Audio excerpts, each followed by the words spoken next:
أما بعد كما قال الله تعالى عز وجل في كتابه الكريم نعوذ بالله من الشيطان الرجيم بسم الله الرحمن الرحيم يا أيتها النفس المطمئنة ارجعي إلى ربك راضية مرضية فادخلي في عبادي وادخلي جنتي الآية وكما قال نبينا محمد بن عبد الله من سلك طريقا يلتمس فيه علما سهل الله به طريقا إلى الجنة الحديث صدق الله العظيم. Ibu-ibu yang saya sayangi karena Allah, sebelum kita mulai kajian kita berdoa kepada Allah, semoga siapapun kita yang hadir dalam majelis ini, insya Allah Allah sehatkan badan kita, Allah kuatkan jasad kita, Allah tambah ruh keimanan kita, Allah luaskan rezeki kita, Allah angkat segala masalah kita, Allah jauhkan kita dari orang-orang zalim, Allah matikan kita dalam keadaan husnul khatimah, amin Allahumma amin. Selanjutnya innallaha wa malaikatahu yusalluna 'alan nabi ya ayyuhalladzina amanu sallu 'alaihi wa sallimu taslima. Salawat salam kita hadiahkan kepada baginda Rasulullah sallallahu alaihi wasallam dengan lafaz Allahumma salli ala Muhammad wa ala ali Muhammad. Ibu-ibu semua sehat? Alhamdulillah. Asar cepat ya Bu, sehingga cepat pula kita mulainya ya. Baik, alhamdulillah, sekitar 2 bulan lalu kita telah membahas apa saja amal kecil pahala besar di mata Allah. Maka poinnya akan saya tambah hari ini tentang al-amalus saghir wa akbaru jaza' indallah. Amal kecil tapi pahalanya besar di mata Allah. Saya baru sampaikan beberapa, maka kita tambah hari ini untuk kemudian kita bisa beramal tak terlalu berat tapi pahalanya berat. Makanya ada dalil hal yastawil ladina ya'lamuna ma la ta'lamun. Tak mungkin sama orang berilmu dengan orang yang tak berilmu. Orang yang berilmu itu kalau dia melakukan sebuah amal, dia bisa mencari amal-amal apa saja yang ringan dilakukan tapi pahala besar. Sama dengan orang-orang yang berilmu itu, dia bisa mencari titik-titik mana doanya akan diijabah. Sehingga semua orang berdoa, tapi orang yang berilmu, dia tahu di mana saja tempat-tempat mustajab doa, sehingga dia berdoa di titik itu, sehingga doanya mustajab. Nah, jadi itu gunanya kita menuntut ilmu Allah. Jadi ibadahnya tak terlalu berat, tapi manfaatnya besar di mata Allah. Orang berilmu juga bisa membedakan mana amal biasa dan mana amal jariah. Kalau amal biasa pahalanya tidak ngalir, tapi dapat pahala. Saya ambil mukena, saya kasih teman saya, itu amal biasa. Tapi saya ambil mukena, saya ambil Quran, saya taruh ke masjid, itu amal jariah. Ngalir pahalanya walaupun saya meninggal dunia. Maka kemarin beberapa waktu yang lalu saya ulang sedikit baru kita lanjut karena ini belum saya sampaikan. Ada amal kecil pahala besar. Yang masih ingat kita review sebentar. Yang pertama apa dia? Salat sunat fajar. Oke? Setelah adzan subuh sebelum salat subuh. Yang kedua amal kecil pahala besar sebelum kita lanjutkan apa? Salat subuh. Oke, betul ya, pengajian dulu masih ingat ya anak-anak, mantap ya. Yang kedua adalah sedekah subuh. Yang ketiga adalah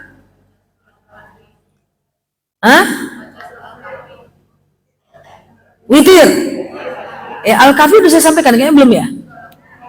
Oke, salat witir, amal kecil pahala besar. Kemudian mengucapkan salam dengan bacaan yang lebih panjang. Baik, ibu-ibu yang saya sayangi karena Allah, kita lanjut kajian kita hari ini, yaitu tentang amal kecil pahala besar yang mesti disunnahkan kita melakukan supaya amal kita ringan, tapi pahala kita besar di mata Allah Subhanahu wa taala.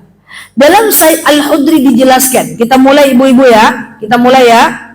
Suatu ketika Rasulullah pernah bertanya kepada sahabat, "Hai sahabat," ketika Rasulullah bermalam dengan seorang sahabat, "Mampukah kalian mengkhatamkan Quran dalam waktu satu malam atau setengah malam?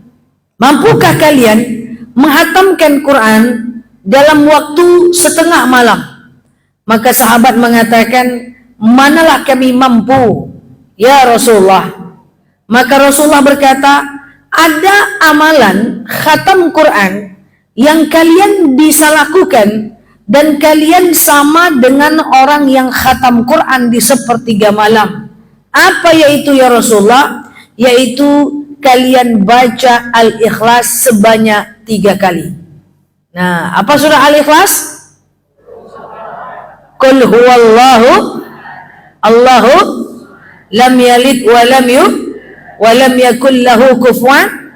Hanya dalam kitab Sahih dijelaskan, hanya dengan membaca Al-Ikhlas 3 kali saja, maka insyaallah kalau kita ngerti sama dengan khatam 1 kali di sepertiga malam. Nah, ya Masya Allah. Ya, amal kecil pahala makanya setelah sholat itu kan kita salam kanan, salam kiri, betul ya? Setelah sholat salam kanan, salam kiri. Kan di masjid-masjid kayak gitu ya. Dia mengucapkan tasbih, tahmid, tahlil, lalu kemudian baca Al-Ikhlas 3 kali. Jadi baca Al-Ikhlas 3 kali ketika habis sholat itu sama dengan khatam Quran di sepertiga malam. Bayangkan, amal kecil pahala besar. Nah, jadi nanti kalau banyak yang nanya sama saya, "Ustazah, iya, setelah sholat itu bagusnya zikir atau doa Ustazah?" Saya bilang dua-duanya bagus. Kalau kul huwallahu ahad, Allahu samad, lam yalid wa lam yulad wa lam yakul lahu kufuwan ahad, itu zikir atau doa?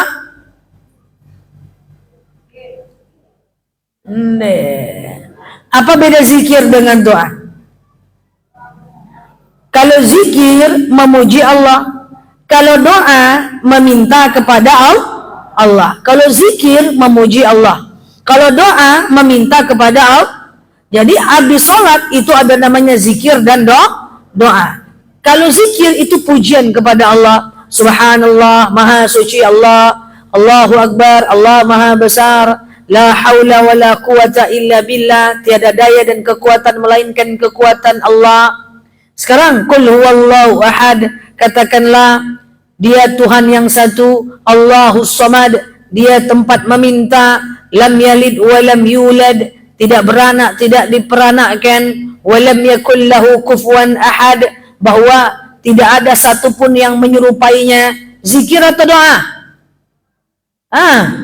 Itu zikir atau doa? Cuman ini ada yang doa, ada yang zikir ya. Zikir memuji Allah, doa minta sama Allah. Jadi zikir atau doa? Saya jawabannya adalah dari artinya itu zikir atau doa? Doa.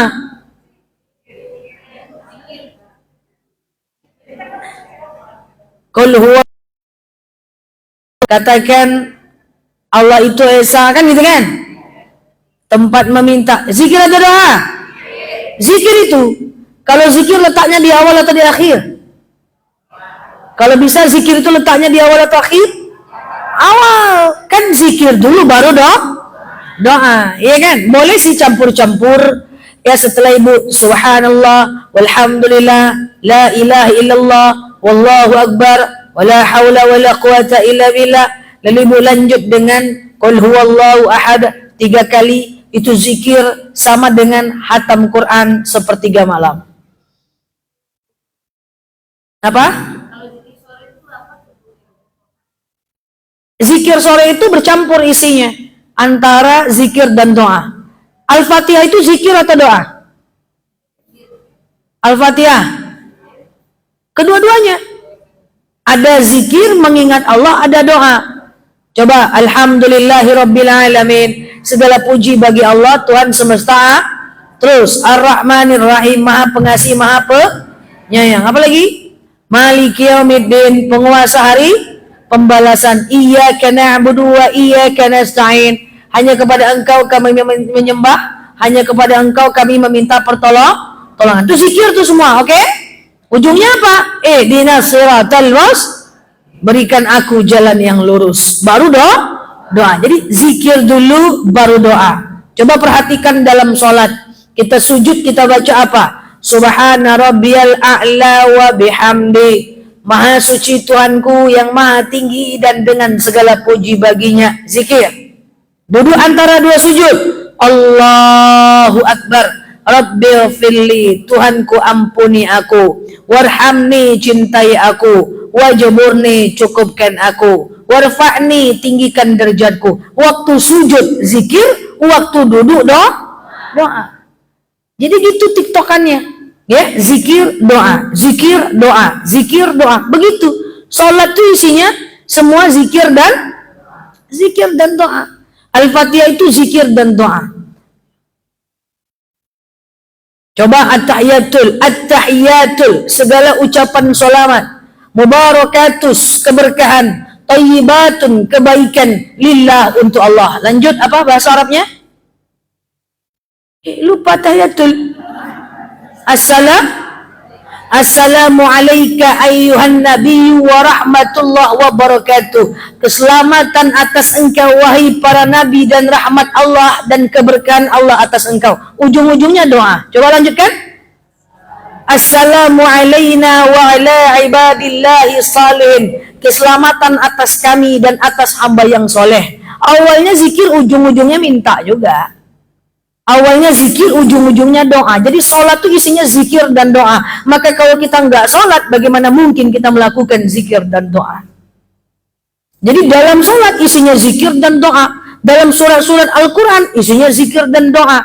Makanya kalau kita membaca Al-Ikhlas 3 kali, pahalanya sama dengan satu kali hatam di sepertiga malam. Jadi kalau bisa sehabis sholat, yang ibu lakukan adalah baca zikir subhanallah, alhamdulillah, dan seterusnya, wala ilaha illallah wallahu akbar. Lalu ibu baca kul a'udzu kul huwallahu allahus, baca 3 kali. Zikir dulu, baru ibu gas dengan doa. Itu masya Allah. Karena tabiat kalau minta sama Allah tuh puji Allah dulu, zikir dulu baru doa. Ibu dengan suami kan kayak gitu kan, ibu puji dulu baru ibu doakan. Abang nih ganteng dang, tak duit bang. Pas dikasihnya duit, tapi bohong.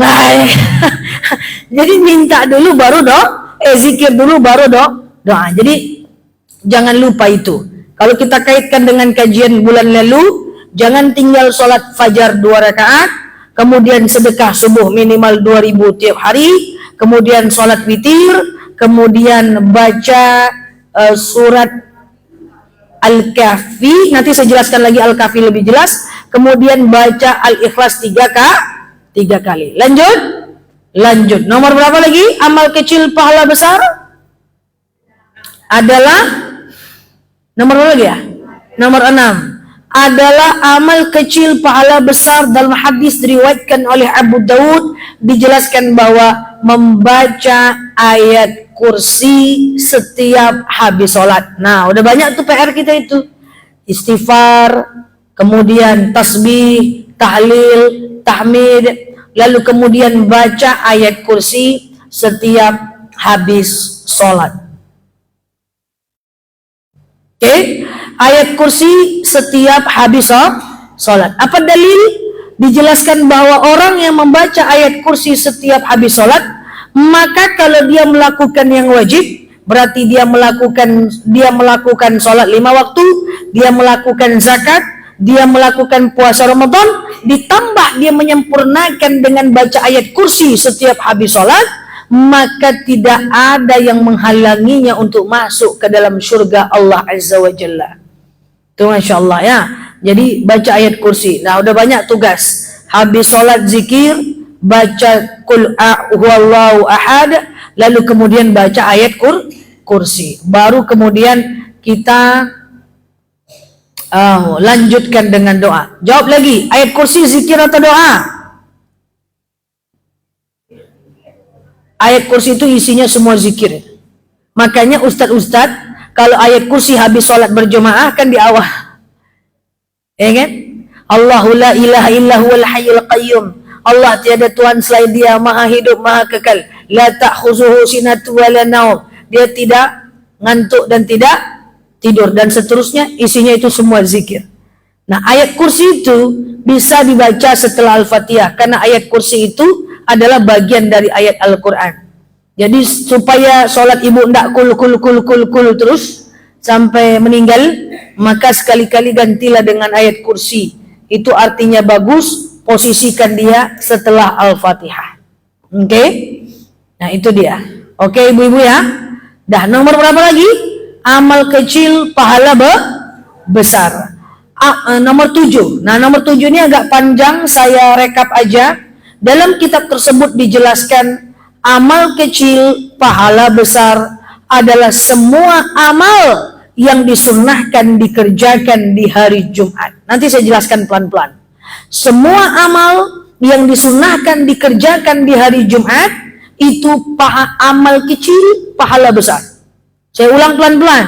Semua amal yang dianjurkan dikerjakan di hari Jumat, amal kecil, pahala besar. Apa contohnya? Kita pelan-pelan. Yang pertama, mandi keramas sebelum subuh Jumat. Kecil kan? Sunnah, dapat pahala. Keramas di hari biasa tak dapat pahala. Keramas di hari Jumat dapat pahala sunnah. Jadi kalau ibu mau keramas, Jumat ajalah. Ini nampaknya sekali seminggu keramas semua. Sekali seminggu. Jadi gini, hari Jumat dalam agama Islam itu diukur dari Kamis maghrib sampai Jumat maghrib. Jadi Kamis maghrib itu sudah Jumat, malam Jumat itu sudah Jumat. Terus mandinya kapan? Mandinya sebelum subuh di malam kok di malam Jumat? Betul. Kamis dulu, di malam Jumat dulu, subuhnya. Nah, itu mandi keramas, maka insyaallah itu dapat pahala kecil amal, pahala besar. Selama ini keramas hari apa? Lantak je lah saja. Tiap hari 3 kali sehari saja. Selanjutnya adalah sangat disunnahkan amal kecil, pahala besar. Amalan hari Jumat adalah potong kuku. Jadi kalau ibu panjang kuku hari Rabu, ibu tunggu aja Jumat. Atau potong sekilas dulu, so nanti Jumat dapat sunnahnya. Jadi potong kuku di hari jangan panjangkan kuku, panjang kuku makruh. Apa itu makruh? Dikerjakan boleh, tapi Allah tidak suka, ditinggalkan lebih baik. Jadi potong kuku di hari biasa tak dapat pahala, potong kuku di hari Jumat dapat pahala sunnah. Itu hari Jumat itu adalah lebarannya orang Islam. Lebaran mingguannya orang Islam, amal kecil, pahala besar. Lanjut, nomor A, amalan hari Jumat. Jadi di antara amal kecil, pahala besar adalah semua amal yang dilakukan di hari Jumat. Selanjutnya apa lagi? Potong bulu-bulu. Bulu apa terserah ibu lah. Iya kan, potong itu bulu-bulu di hari Jumat. Nah, itu sangat dianjurkan. Bersih-bersih, keramas, potong kuku, potong bulu-bulu gitu ya. Nah, kenapa di hari Jumat sangat dianjurkan? Karena di hari Jumat itu lebarannya orang Islam. Sama dengan gini, Bu. Saya lapar, saya makan nasi, saya tak dapat pahala. Saya lapar, saya makan kurma, saya dapat pahala sunnah. Saya haus, saya minum air biasa, tak dapat pahala. Saya haus, saya minum zam-zam, dapat pahala sunnah. Mirip-mirip kayak gitulah. Saya gatal-gatal, saya pakai kanesten, tak dapat pahala. Saya gatal-gatal, saya pakai jaitun, dapat pahala sunnah. Kayak gitulah, mirip-mirip lah ya. Saya misalnya sakit, saya minum Paramek, tak dapat pahala. Saya sakit, saya minum habbatus sauda, saya dapat pahala sunnah. Habbatus sau, ya. Nah, jadi karena saya sakit, tak sedap badan, saya minum obat, ya, sekedar dapat mubah saja. Tapi kalau saya minum madu, saya dapat pahala sunnah. Karena madu, unta, zam-zam, habbatu sauda, kemudian kurma, kemudian zaitun, itu memakannya dan mengkonsumsinya termasuk sunnah. Dapat pahala sunnah. Nah, kan gitu kan? Nah, yuk kita lanjut. Apa saja amal di hari Jumat? Yaitu bersih-bersih rumah. Jadi ini ibu kalau mau bersih-bersih rumah, yang paling banyak itu Jumat. Itu sangat disunahkan dilakukan di hari Jumat. Dapat pahala sunnah. Jadi ini saya gelisah ya. Ibu-ibu jangan numpuk-numpuk barang di rumah yang tak terpakai ya. Kadang-kadang ibu dengar ceramah saya, kata Ustazah Nela, kalau banyak barang tak terpakai, nanti akan kena azab mubazir. Ibu kumpulkan barang di rumah, ibu taruh di kamar sebelah. Oh jondaknya mak, serak rumah tuh mak. Jadi yang udah nggak terpakai itu kasih orang aja. Jangan suka numpuk-numpuk. Jangan lagi lakukan yang makruh. Kuali-kuali yang udah peot-peot dan tanggal-tanggal telingo itu jangan dipakai julema. Yang baru kan ada. Karena pakai kuali, pakai panci yang sudah tanggal-tanggal telinga itu makruh dan menyebabkan kefakiran. Dari wajahnya tempang-tempang semua kuali di rumah ya. Jangan buat. Tahu kuali, kuali namanya kan? Apalah namanya? Ya kuali kayak apa namanya? Kuali,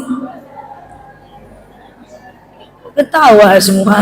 Kayaknya memang bolong semua kuali. Kuali, wajan.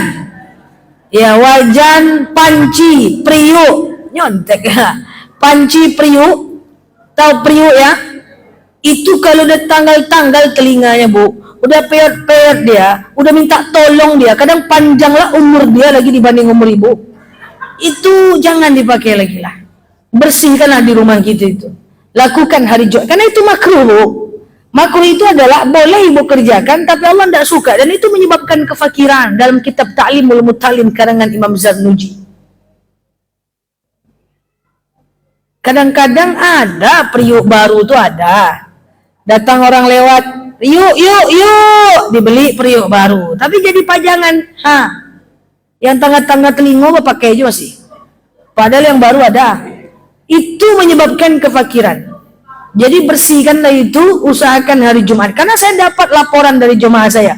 Ustazah, kata Ustazah dianjurkan bersih-bersih hari Jumat. Tidak boleh menumpuk pakaian. Oke, yang tak terpakai. Ya udah ibu kumpulkan di hari Jumat, periuk-periuk itu ibu habiskan di hari Jumat. Udah Ustazah, di mana ibu taruh? Di gudang. Sama jondanya mak. Selagi masih di rumah dia, kita masih tetap kena hisab. Baik dibuang lagi, kita nggak kena hisab.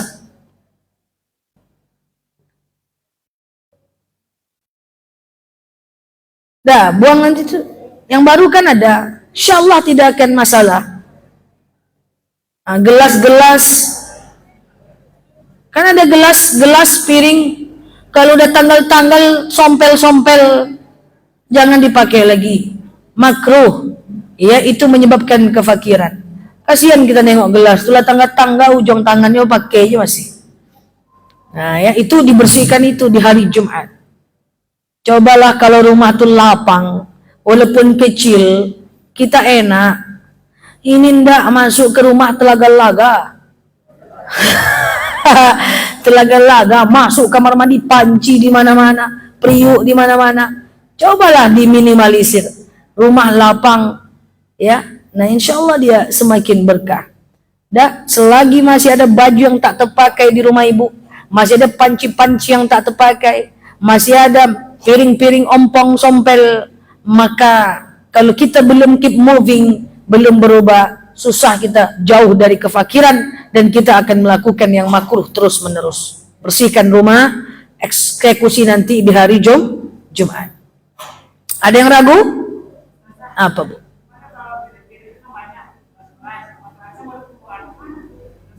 Sebenarnya bu, sebenarnya nih, qulil haq walau kana murran. Katakan yang benar itu benar walaupun pahit. Sebenarnya secara hukum, maka tidak boleh kita punya barang harian banyak. Seperti piring, seperti gelas, atau seperti panci, kuali besar. Nah, kalau dia sifatnya kuali besar, yang yang sudah memang ditakhususkan. Ini takhusus. Bahasa Indonesianya kayak gini. Dia udah memang dikhususkan untuk event. Tidak mungkin masak ayam sekilo pancinya segede gitu. Kecuali masak orang. Itu nggak apa-apa. Nah kalau hiasan rumah juga nggak apa-apa. Piring hiasan-hiasan gitu. Paham nggak? Piring hiasan-hiasan. Tapi kalau baju yang ibu gunakan, tas, sendal, sepatu, kacamata, jam tangan, cincin, daster bolong, enggak ya, daster, tas, handbag, itu harus ibu pakai. Kalau enggak kena pertanggungjawaban. Saya tuh kadang sedih nengok jamaah asik ngomong aja, hidup nih susah sekarang, ditengok bajunya banyak pula bajunya lagi. Coba baju itu kemarin tak dibeli lebih banyak, hidup lebih hati-hati, mungkin tak ada susah. Oke? Nah, jangan protes-protes. Ibu tahu rumah saya, ibu kejar pula saya nanti protes ya. Paham ya? Dah. Tengok nanti ya, wajan-wajannya tuh. Main-main rumah tetangga sedikit. Woi, wajan masih ada yang sompel. Nah, itu dimusnahkan. Termasuk sisir-sisir yang sudah ompong. Tahu sisir?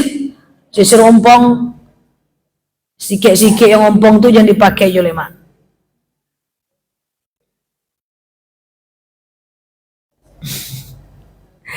Dia memang di penelitian, maaf ya, penelitian teman saya tapi belum terbit, observasi dia psikologi klinis dewasa, kerjasama dengan orang syariah. Dia menyatakan orang yang sudah berumur dan berusia maghrib kayak ibu-ibu ini,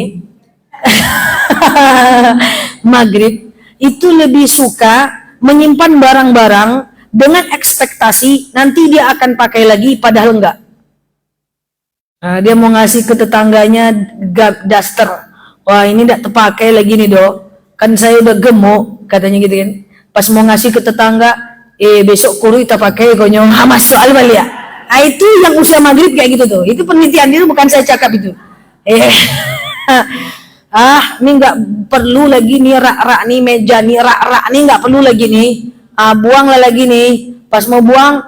Jangan-jangan bisa untuk sampai pariwa masuk balik ke rumah. Ujung-ujungnya taruh di kamar belakang, udah macam gudang rumah tuh.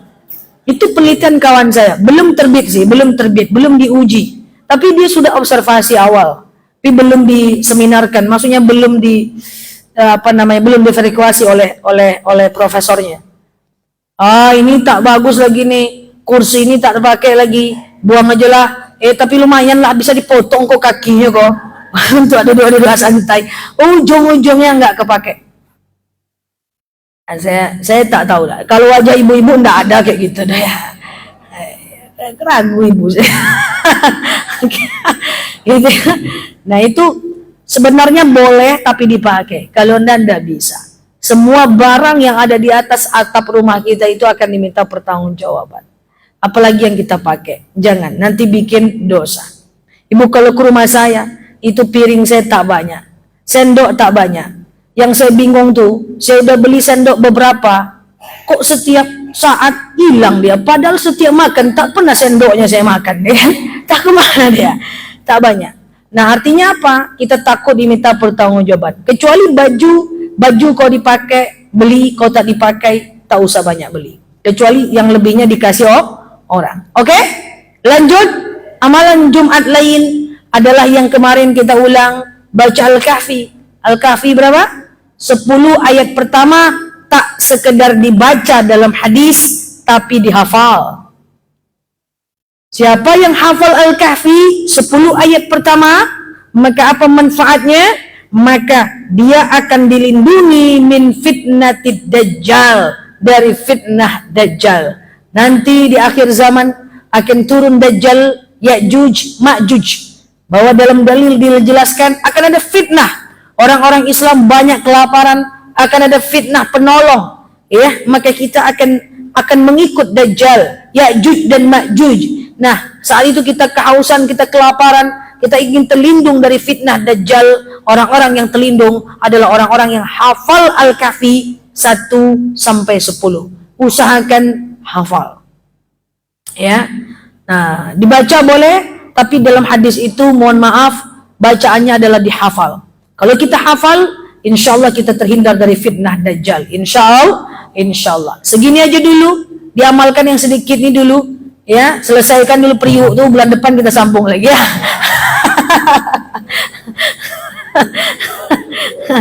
Selesaikan dulu, bulan depan kita sambung lagi. Banyak kali PR-nya nanti. Yuk bantu saya menyimpulkan yang nyatat. Amal kecil pahala besar. 1, salat fajar. 2, sedekah subuh. 3, sholat witir. 4, apa tadi Kak?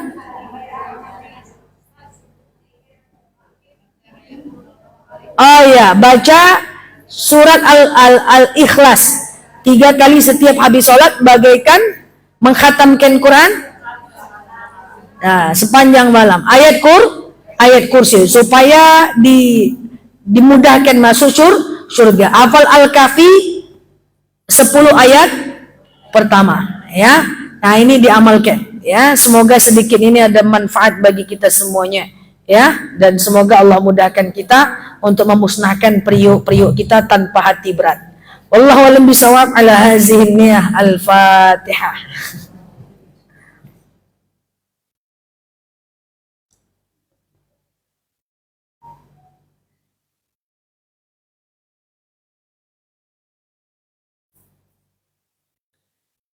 Amin ya Allah, amin ya Rahman, amin amin ya mujibah sa'ilin. Allahumma salli ala Muhammad wa ala ali Muhammad. Allahumma inna nas'aluka ridhaka wal jannah, na'udzubika min sakhatika wan nar.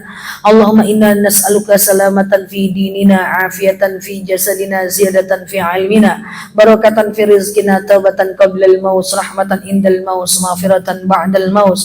Allahumma hawwin alaina fi sakaratil maut, najata minan nari wal afwa indal hisab. Allahumma antas salam minkas salam wa ilaika ya'udus salam. Fahayna rabbana bisalam wa dakhalnal jannata darussalam tabarakta rabbana wa ta'alita ya hazal jalali wal ikram.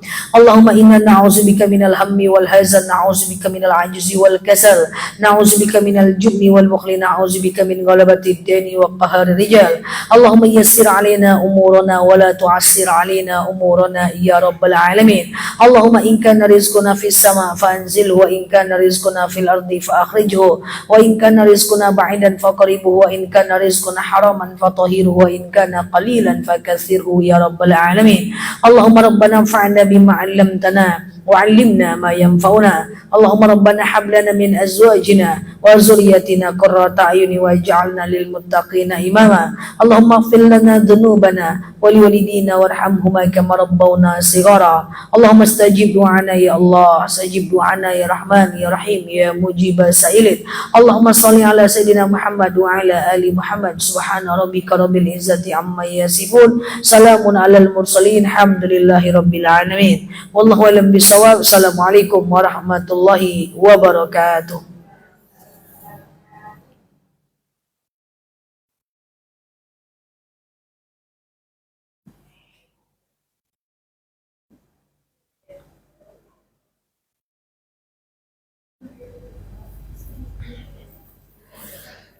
Assalamualaikum warahmatullahi wabarakatuh. Teman-teman, gimana kabarnya? Sehat ya? Oke, jazakumullah Mbak Risma, wow, Pak Aus guys, jazakumullah Mbak ya. Semoga jadi amal jariah ya buat Mbaknya dan teman-teman yang lain ya. Masya Allah. Thank you ya teman-teman ya yang sudah mampir ke kanal aku, yang sudah nemenin aku di live-live-nya aku ya. Sehat selalu teman-teman. Panci mantap. Ya, makasih ya Bu. Oke, ya, nanti malam aku tampilkan di YT. Teman-teman subscribe ya channel aku ya. Dan teman-teman yang baru mampir boleh klik foto yang ada di atas, kemudian follow, aktifkan tombol loncengnya ya, agar teman-teman dapat video terbaru dari aku ya. Dan boleh gabung di channel aku, ceramah-ceramah panjangnya aku ada di channel aku. Untuk tanya jawab kita nanti malam ya teman-teman ya, di jam 8 malam waktu Indonesia bagian barat ya, karena aku di Sumatera. Thank you teman-teman semuanya, sehat selalu di sana. Thank you udah tap-tap layar, yang udah nge-give, yang udah komen, yang sudah ada di YT ya. Jazakumullah Mbak Senja, Mbak Rin Smart ya, jazakumullah ya guys. Dan nanti malam kita ketemu ya, ditanya jawab malam ini ya. Pancinya nanti bener panci. Oke, saya selamat ya guys. Ya, siap Mbak Ivina, Mbak Tony, Pak Tony. Waalaikumsalam warahmatullahi wabarakatuh. Siap Pak Tony, Mbak Bunda, Mbak Nama, jazakumullah ya teman-teman semuanya ya. Kita tutup dulu guys. Nanti jam 8 malam ya kita ngobrol santai. Aku pulang dulu ya guys. Siap Mbak Istiqomah, siap-siap panci siap. Kita tutup dulu ya guys. Subhanakallahumma wa bihamdika nasyhadu an la ilaha illa anta nastaghfiruka wa natubu ilaik. Nah, lagi di sini sampai paham. Assalamualaikum warahmatullahi wabarakatuh. Bye bye. Di sini sekarang pukul 5:15. Oke, bye bye guys. Love you all. Thank you ya. Siap Mbak Yeyen. Jazakumullah. Bye bye. Aku matiin ya guys. Siap Mbak Ica. Aku matiin ya. Sampai ketemu jam 8 malam waktu Indonesia Barat. Oke, thank you ya. Bye bye. Nah, aku tutup ya.